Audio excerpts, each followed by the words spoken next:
My name is Anne. I am a Minnesotan. I am a knitter who has currently got a little knot in her yarn here.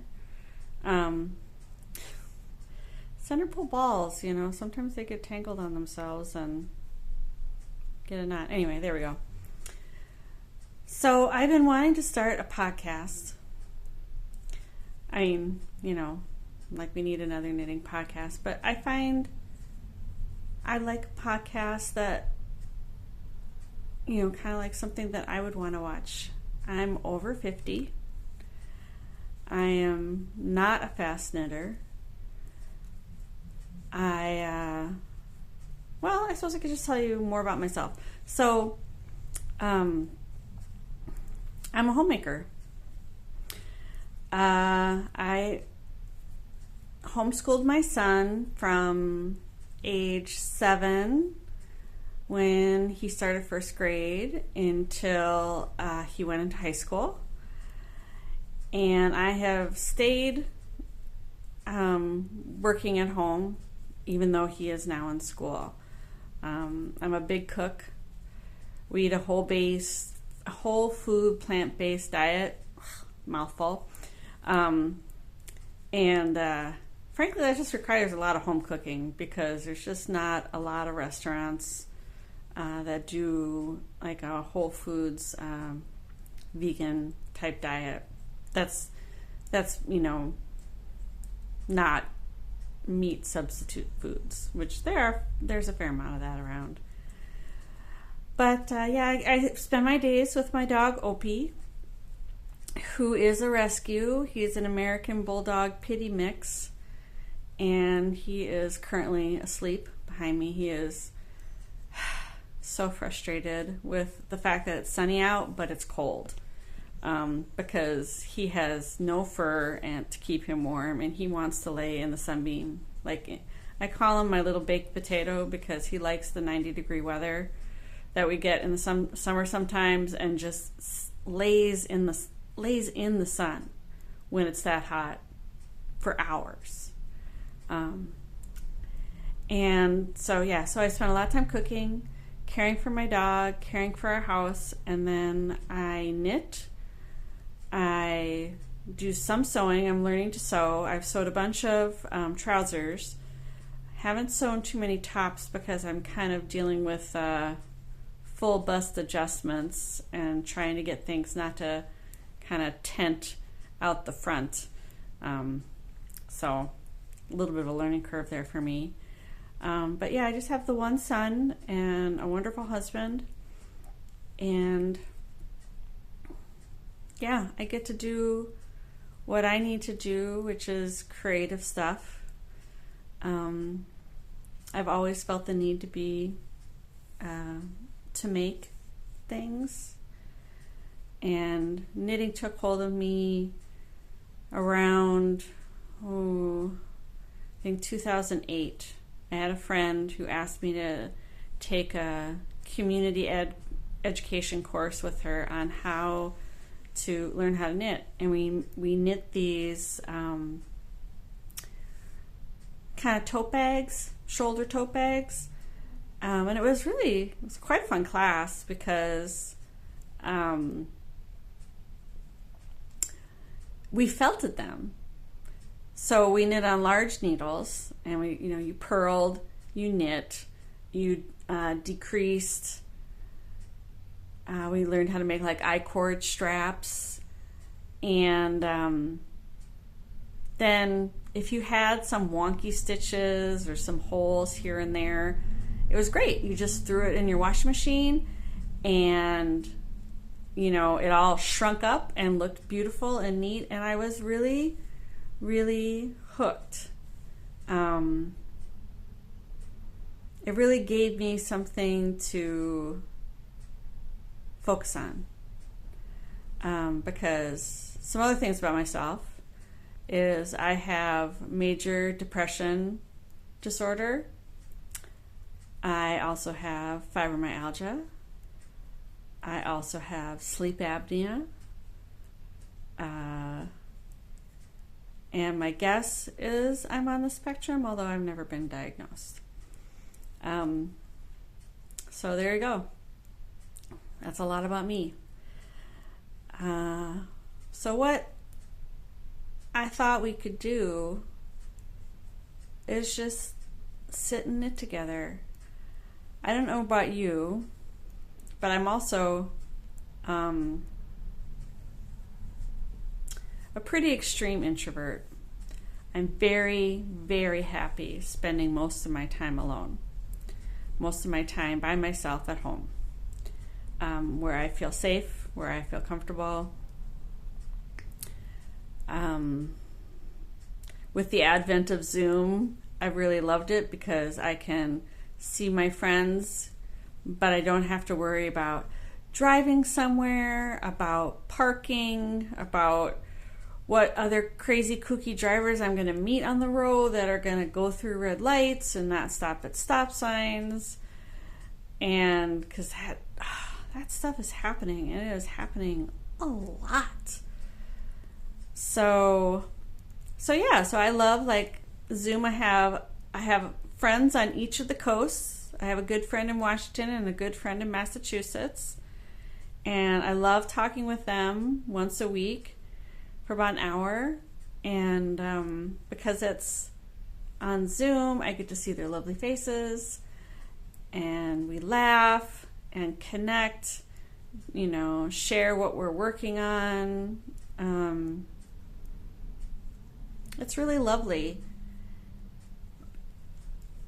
Made lovelier by the fact that there's just no anxiety with meeting up. Not that those two I get to meet up with much. And then I have another really close friend that's just a state below me in Iowa, and we just talk on the phone. We're old-fashioned. Isn't that funny to say, like, talking on the phone is old-fashioned? But I feel like it is. People are either doing video or texting. It's interesting how things have changed. I remember in the mid-90s when I was in grad school, I got, like, email was just starting to take off, right? I mean, I think when I was an undergrad, you could get email within the university. I went to the University of Wisconsin-Madison. I did not get email then. And then it was starting to kind of spread out from that domain to personal email. And I remember thinking, what a joke. Why would you sit and type a message when you could just pick up a phone or walk over to your friend's house and knock on the door? So I think that tells you that coming to me for latest trends is not a good idea. I think that says it all right there. I just did not believe in email. But then now it's funny because like email is kind of out. Like all I get for emails now are mainly ads or receipts from purchases online or spam. I get stuff from my son's school. But now it's just all texting. Texting to the point where it seems intrusive to get a phone call. Right? Do you find that? Do you find like when you get a phone call, you're like, oh, I'm in the middle of something. How could they not know that I was in the middle of this thing? And they just expect me to stop everything and pick up the phone?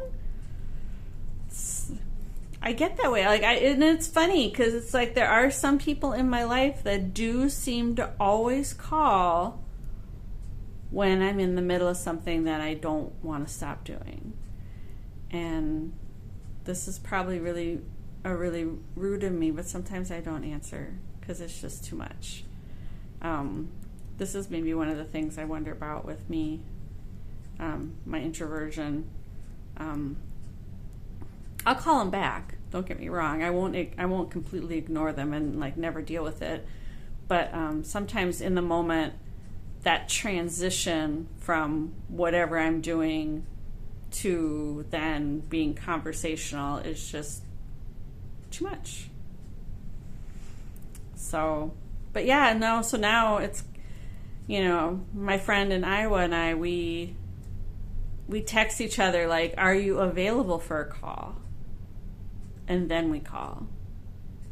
Which I think is a great way to do it, because it's like you're prepping somebody for that transition and making sure that they're free and they have time. So, yeah. So I'm knitting, as you can see, while we're chatting, and that's kind of what I thought we would do. I don't go to many fiber fairs. I'll just say that right from the beginning here. Mainly because it's a lot. It's a lot of stimulation, and I just want to buy something from everybody. Not because I necessarily want that thing, but because I want to support what they're doing.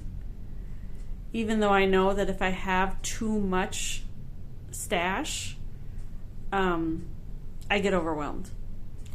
I have gone through stashes where I just bought, not necessarily with money I had, and then realized how long it was going to take me to knit all that stash, and then felt heavy depression and overwhelm and guilt, because of course there's guilt, right? There's always guilt.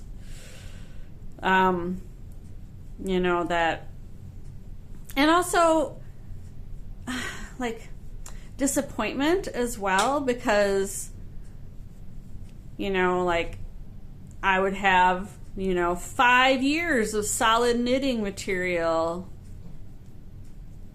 and then the thought of never being able to buy anything else in that 5 years was just ouch, right? Because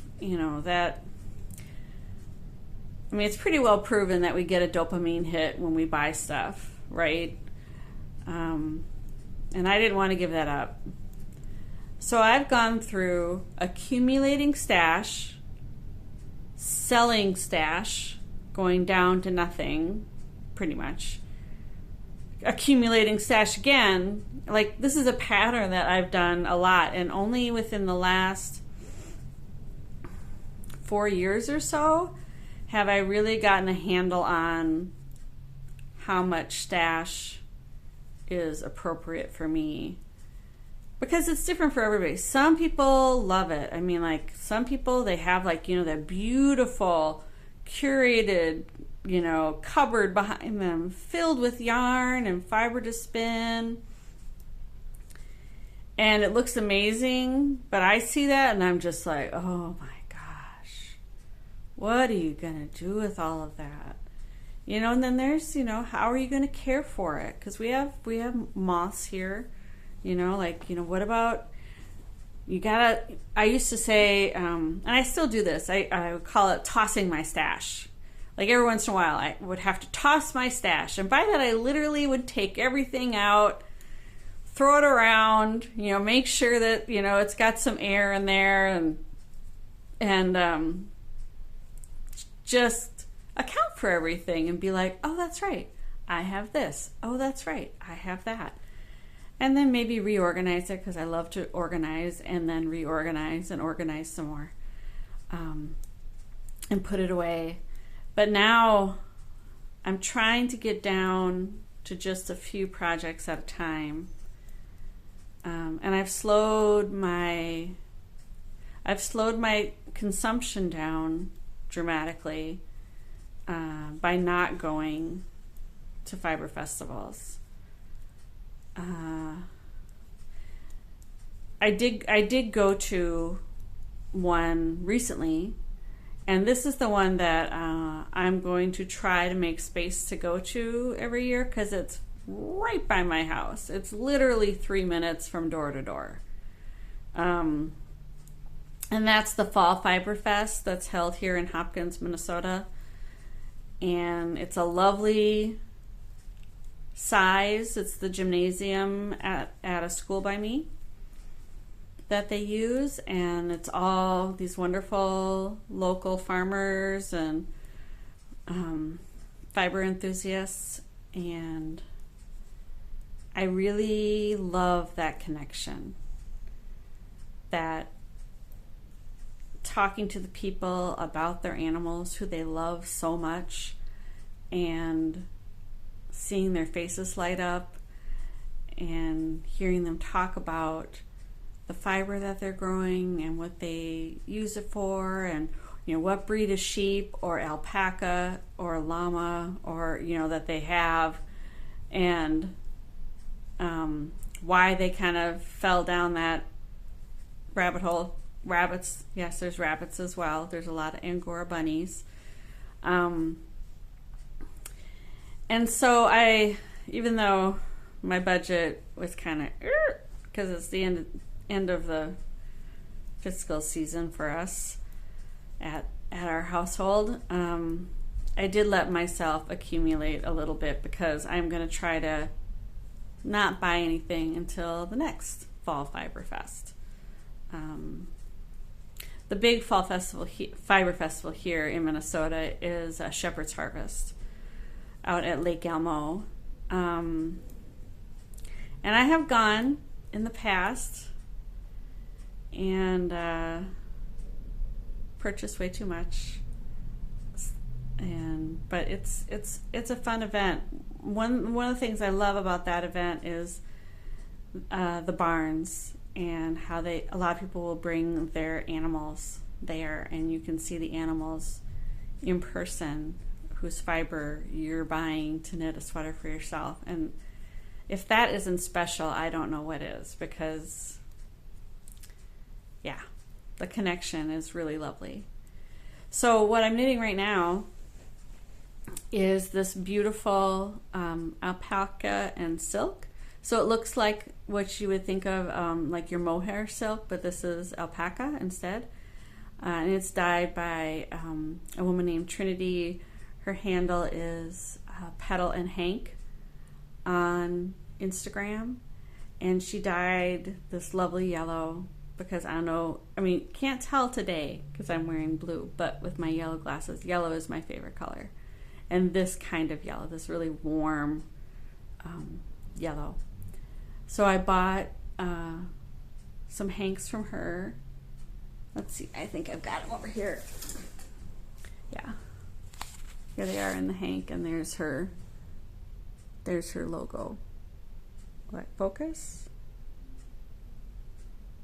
Anyway.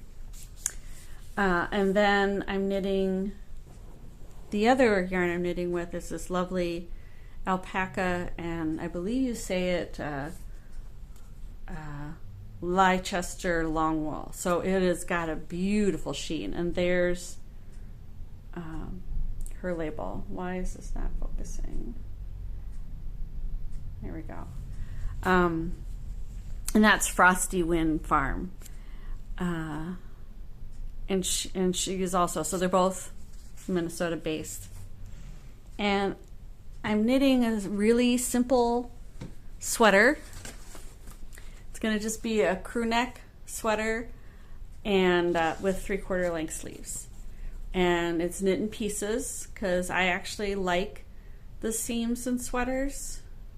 I know I hear a lot of you going, that's really weird, but I do like seams, because just like in sewing, they provide structure to your sweater so that it doesn't like twist, go bias, that it can twist out of shape.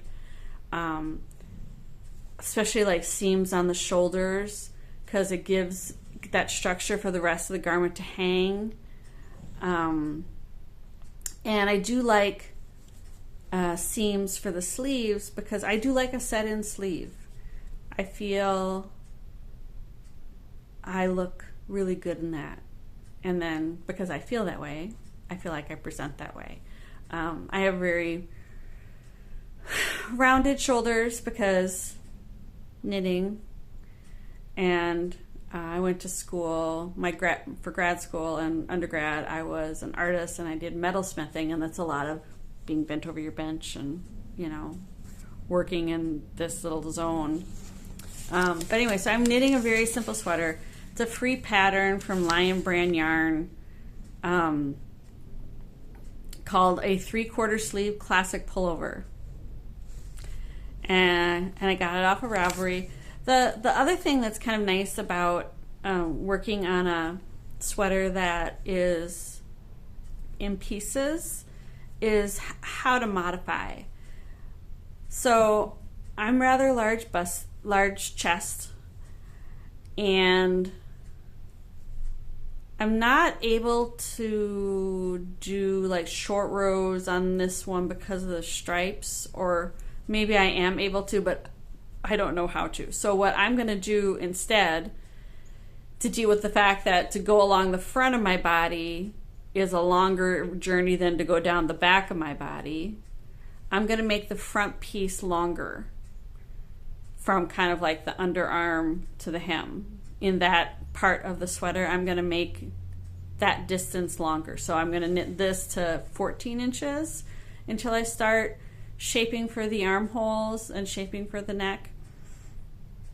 And I'll make the back piece shorter.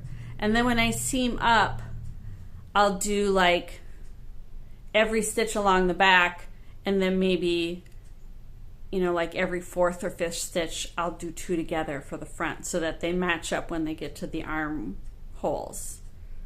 At least that's my thought right now. I could very well change my mind. I do that a lot. I make such elaborate plans and then totally am like, okay, nope, I don't want to do that. I'm going to do something else. I don't know about you, if that rings familiar for you, but I'm big on plan making. I just love the pre-process of making anything. So that's my thought right now. The other thing is I can make the front piece, because you, again, like, to go down the front of your body is usually a longer journey than to go down the back of your body. If you were to like slice yourself in half, the front horizontal part of your body, if you have breasts, is usually bigger than the back half of your body. So I'm making one size up for the front, and then I'm going down a size for the back, hoping for a better fit. And so these are just some of the things you can do to modify a sweater to get a better fit. I mean, that said, for the most part, like I'm knitting, so I'm striping these 2 beautiful yarns, if you can see, and it's lovely. They have a really fuzzy halo, but again, it's knit. It's not super tightly knit. I mean, I'm on a US 3. What is that in metric? Oh, no, I don't have oh, there it is. So let's see, I'm knitting on a US 3, which is 3.25 millimeter needle for the body. In the hem, the ribbing, I did, let's see, I think I did that on a 2.75 millimeter US size 2. Some people, like Elizabeth Zimmerman, she used to talk about like you would do a smaller amount of stitches for the ribbing, and then you would add a certain percentage of stitches to the body to kind of make it come in. But I just like going down a needle size because, counting. I like to count a lot. I count a lot. I count steps. I count seconds when I'm stretching. Yeah. So anyway,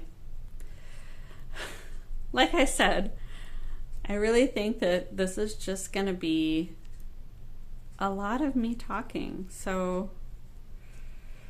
because this sweater is going to take me a while, one of the things that I seem to have pop up for me is hand pain. And I do have very, very mild carpal tunnel, but I think more of my hand pain is from my fibromyalgia, because it's like shooting pain. Like, yell out, ow, ow, ow, ow, oh my gosh, what is that pain? And then the next day it's fine. You know, and then the pain will have moved into my knee or my back or my shoulder or somewhere else. So, yeah, so I don't knit for as long a periods of time as I used to knit when I was first starting. I used to have this internal kind of pushing drive to knit more and more, because there was so much I was excited about, right? I wanted to get there. It was all about the destination, and I really changed my thoughts on that, and it's really just about the process. And I mean, I took a class. I wanted to learn how to knit faster, so I could do more, and I've really switched and gone back to knitting how I used to knit, which is kind of my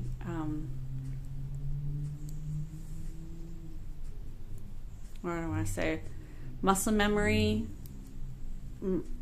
The oldest muscle memory seems to be the strongest. Because I did learn to knit when I was a kid. My mother taught me. I was 7, I think I was. 7. I was in first grade.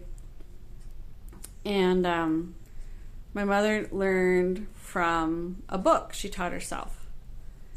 And then she taught me. And when I showed, the class I took to knit faster was with Stephanie Pearl McPhee. And she said, well, show me how you knit. And my knitting is pretty basic, continental, hold in the left hand, pick with the right. But my purl, I don't know if you can see this, I grab it with my thumb and forefinger and literally wrap it around the needle, because that's how my mother taught me. And Stephanie did say that was a wicked, weird purl. But you know what? It works for me. And that's what she said. She's like, you know, it really doesn't matter how you knit. Did it make the thing you wanted to make? And if the answer to that is yes, then you knit just fine. Because I used to have a lot of shame about how I knit, because I felt it was so different, and different was bad, and yeah. But I've knit dozens of sweaters, and accessories, and blah blah blah blah blah blah, and they all came out just fine, even with my wicked weird purl. So anyway, but so I've slowed down my knitting quite a lot, and to the point where I tell myself to breathe when I'm knitting, to go slow, to consciously relax my hands as I knit. Because, you know, like you start to, you know, and you tense up and like your shoulders go up, and I stop breathing as often. And so I'll stop every once in a while and take a deep breath, relax my shoulders down. Maybe even, you know, I do a lot of this, like, oh, and, you know, ooh, and look at that, and, you know, straight, you know, pull the knitting down, and yeah, slow knitting, because I don't need a million sweaters, and I've kind of filled up with my family. I've gained some weight. New medication I took for for my depression because you can kind of, it's not age out, but sometimes for mental health, sometimes medications stop working for you after a while. And I started on this other one, which worked amazing and also made me really feel like I was really hungry. And I gained 30 pounds. All by myself, eating extra because I thought, well, I'm having hunger pains, so that's fine. I should just eat. Well, it was the medication giving me hunger pains that weren't truly hunger. So then you end up doing crazy things like taking a medication so that you can take the medication. Anyway, I won't get into that, but I do need a few new sweaters because I'm bigger. So the nice thing is I gifted a couple of my older sweaters to my mother, who has gotten smaller as she has gotten older. She's in her 80s. And so she's wearing, so they're living on. But I've knit my mom a bunch of sweaters and she's still wearing them. And then my husband loves sweater vests because he likes, arm movement. He likes that freedom of arm movement. And it makes him look a little bit more dressed up at work without having to wear a tie. And I don't blame him. I don't think I would want to wear a tie either. But he stays the same size. So he doesn't need new sweater vests. My son is on the verge of thinking he wants a sweater. I knit him some when he was little, like I knit him a cute little red sweater vest, which he was adorable in, because he would wear it with like orange and tie-dye, and I dressed him in all the colors as a kid, and it was awesome. So he might be my new person to knit for, but like I said, my mom's got enough sweaters, my husband has enough sweaters, and so it's like I need to make the knitting last longer, And they all have, my mom, I can't even tell you how many hats, mittens, and scarves I have knit for her, because she likes to match, right? And I do too. Matchy. I mean, I learned it from her. And my husband has the hats and fingerless mitts that he needs. For the most part, I have what I need. Sam has what he needs. Yeah, you just kind of run out. And, and then things change, right? Like,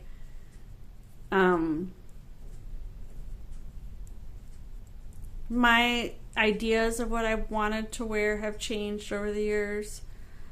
I now work with a really minimal palette because I like my wardrobe being small. Because we live in a very small house.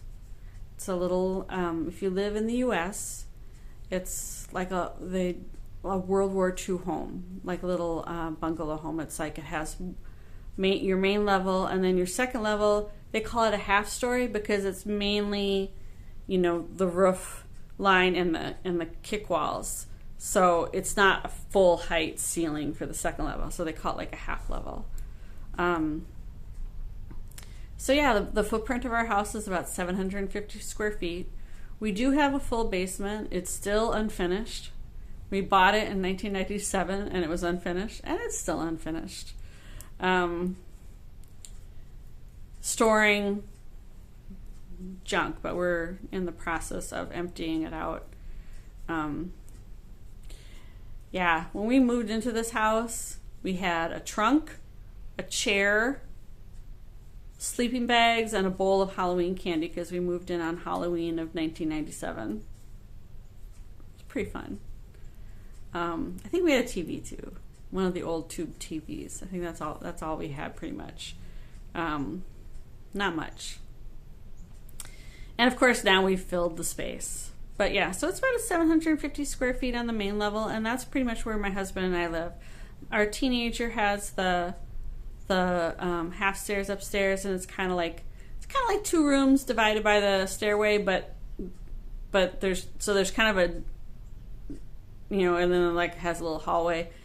So they're not separate rooms, but it kind of has that feeling. So he's got like his gaming computer and stuff on one side, and then the other side is kind of his sleeping space. And yeah. So anyway, so I don't have a lot of space. I mean, closets in the 40s were small, really small. I mean, we joke about like how both our closets are walk-in closets because you can walk into it and shut the door. You can't turn around or go forward or go backward, but you can actually step into it because it's a little bit deeper, but it is just the width of a door. So pretty small. So in our bedroom, I have that closet, and then in the room across from our bedroom, my husband has the closet in there, and that's the space that I sew in, and my husband has his home office because sometimes he works from home. So yeah, you're learning a lot about me, whether you want to or not. And I just thought this is something I always wanted. I always wanted somebody to like sit and knit with.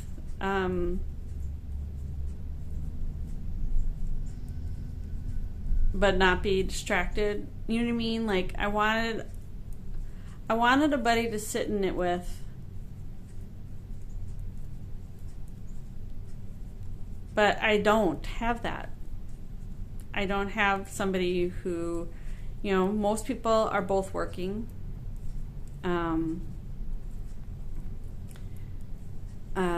Most people don't have the time. And then also my dog, Opie.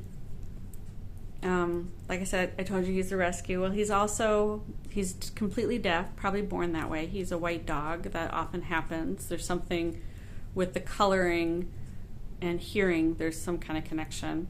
And then he is missing one eye, and then is a little bit visually impaired in the other. And so he is terrified of everybody, and it comes out as aggression. He will do this very intense stare and low rumbling growl. So we just don't have people over. And so, yeah. So one of the podcasts I've watched for, maybe 15 years, maybe close to when she started doing it, is The Fat Squirrel Speaks, Amy Beth. And I've always loved it because she would talk. She would talk more about life and stuff than just knitting and crafting. And she does a lot of stuff. She does knitting, crocheting, cross stitch, embroidery, quilting, spinning. Woman does it all. But I just always love how she kind of shares her thoughts and her feelings and stuff going on with life. And it always felt like I was turning on the TV, and it was like a friend was on the other line. And I guess that's kind of what I'm hoping that this can be for some other people, because I got a lot out of that. And right now is a time of struggle for a lot of us in America. The election was tough. And the U.S. is pretty divisive right now. And, it's interesting. It's not like, everything would have been warm fuzzies had the election gone the other way. It wasn't in my mind like a perfect choice. I still regret like Bernie Sanders not being the Democratic nominee back in 2016, where the Democrats of my youth are not the Democrats of today. Jimmy Carter and his politics and putting solar panels on the White House are far left now. Democrats have moved toward the center. And yeah, but the person who won the election I just can't stomach. I think it just shows you how upset and confused and hopeless we feel as a people that person won.